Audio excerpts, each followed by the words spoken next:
हरियाणा के रोहतक जिले में एक व्यक्ति कहीं जा रहा था। रास्ते में उसे लघुशंका लगती है, अपनी गाड़ी को वहां पर खड़ी करता है और जंगल की तरफ निकलकर, खेतों की तरफ निकलकर वो लघुशंका करने के लिए जाता है। लेकिन जैसे ही वो वहां पर लघुशंका करने के लिए जाता है तो जो वहां पर वो देखता है उसके हाथ पैर फूल जाते हैं। वो वापस वहां से भागकर अपनी गाड़ी की तरफ जाता है और अपना मोबाइल फोन निकालकर पुलिस को फोन करता है। पुलिस से ये कहता है कि यहाँ पर इस जगह पर जमीन के अंदर एक शव पड़ा हुआ है, जिसका आधा हिस्सा जमीन के अंदर है और आधा हिस्सा जमीन के बाहर है। उसके हाथ दिखाई दे रहे हैं। स्थानीय पुलिस मौके पर पहुंचती है, एफएसएल की टीम पहुंचती है।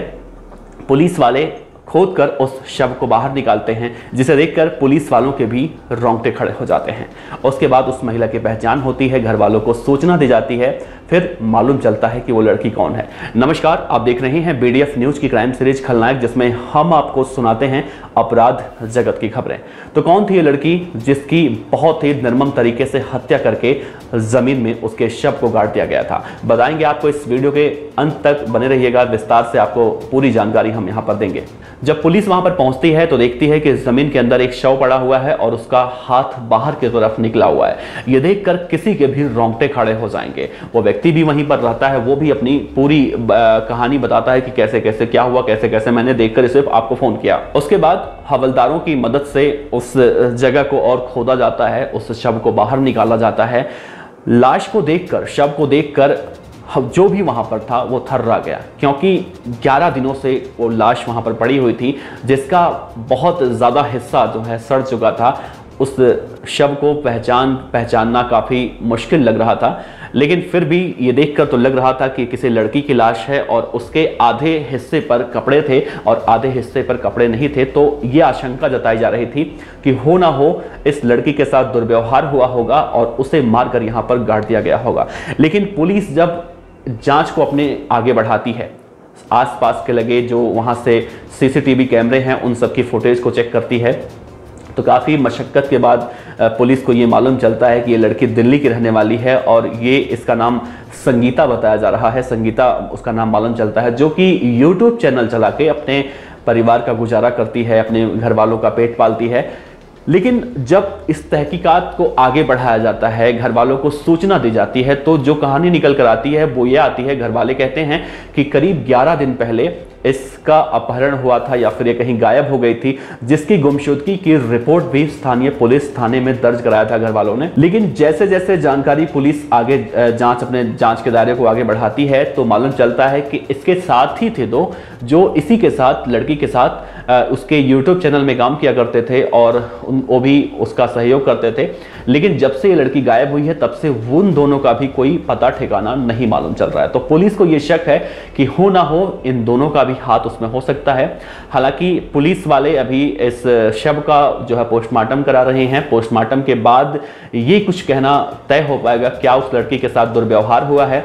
हालांकि जो शव है वो काफ़ी ज़्यादा सड़ चुका है और उसकी ऐसे पहचान करना बहुत ज़्यादा मुश्किल हो रहा है।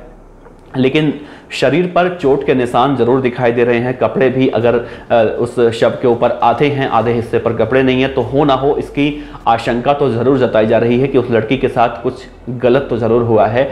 और वो अपहरण करने वाले कौन थे, लड़की को आखिर उन्होंने क्यों अपहरण करके यहाँ लाके मार के जमीन के अंदर दफना दिया, इन सब का खुलासा तो फिलहाल अभी नहीं हो पाया है। लेकिन पुलिस अभी पोस्टमार्टम रिपोर्ट आने के बाद इस पूरे मामले को उजागर करेगी। जांच में जब पुलिस किसी नतीजे तक पहुंच पाएगी तो इस कहानी में, इस खबर में, इस घटना में कुछ आगे कह पाना सही होगा। फिर लेकिन जिस तरह से इस कहानी को सुनाने का, इस खबर को सुनाने का मकसद यही था कि अगर हम कहीं अकेले निकलते हैं या फिर अपने साथियों के साथ कहीं निकलते हैं तो हमें कम से कम अपने सहयोगियों को लेकर अलर्ट रहना चाहिए। ऐसा हम सबके लिए नहीं कह रहे हैं, लेकिन फिर भी आदमी को अपने लिए अलर्ट रहना चाहिए और ये सोचना चाहिए कहीं ऐसा तो नहीं है कि जो हमारा साथी है वो हमारे साथ फ्यूचर में कुछ इस तरह से कर सकता है। हालांकि हम आपको शक करने के लिए नहीं कह रहे हैं, हम आपसे ये कहना चाहते हैं कि आप अपनी सुरक्षा खुद कर सकते हैं। आप अपने लिए खुद सतर्क हो सकते हैं कि हो ना हो अगर इस परिस्थिति में कल मैं फंस जाता हूं या फंस जाती हूं तो क्या मैं उससे कैसे बच पाऊंगा या बच पाऊंगी। अगर इस लड़की ने भी इन दोनों ही, अभी तो ये कहना गलत होगा कि ये दोनों ही आरोपी हैं, फिलहाल जब वो आरोपी पकड़े जाएंगे, जो भी आरोपी हो पकड़े जाएंगे, या फिर ये जो दोनों इसके साथी फरार हैं ये भी पकड़े जाएंगे, जब वो कहानी निकलकर सामने आएगी तब काफी चीजें साफ हो पाएंगी। बहरहाल हम तो यही कहेंगे कि अगर आप किसी के साथ भी हैं तो कम से कम उसका पास्ट क्या है, फ्यूचर क्या है, वर्तमान में वो क्या कर रहा है, उसके दिमाग में क्या चल रहा है, सब कुछ पता लगा सकते हैं।